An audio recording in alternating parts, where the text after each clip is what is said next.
Welcome to our channel. Today we how to withdraw CRM data from LionDesk step by step clearly. Log into your LionDesk account using your credentials. Navigate to the dashboard once you are logged in. Locate the Contacts section from the menu on the left side.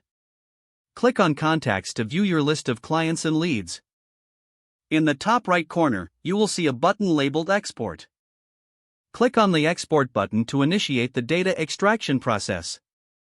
A pop-up window will appear, presenting you with different export options.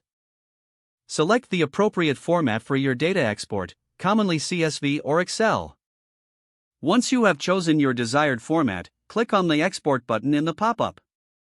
The system will begin to prepare your data for export. You may receive a notification once the export is complete. Check your email for a download link if the data was sent via email. Alternatively, the file may download automatically to your default downloads folder.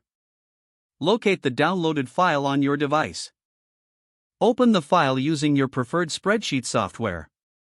Review the extracted data to ensure everything is accurate and complete. If necessary, save the document in your desired folder or format for future use. You have successfully withdrawn CRM data from LionDesk. If the page does not load, refresh the browser or try again in a private or incognito window.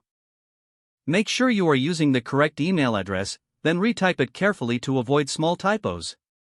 If your password is not accepted, use the reset option and create a new strong password you can remember. Check your spam folder for verification or security emails, then complete any requested confirmation steps. Enable two-factor authentication if available to improve account security and reduce unauthorized access risk. After signing in, review your profile details so your contact information and settings are accurate and current. If you see an error message, note it down and try again after restarting your device and internet connection.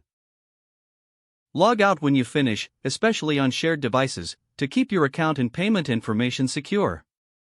If the page does not load, refresh the browser or try again in a private or incognito window. Make sure you are using the correct email address, then retype it carefully to avoid small typos. Don't forget to like this video and subscribe to our channel for more step-by-step tech guides.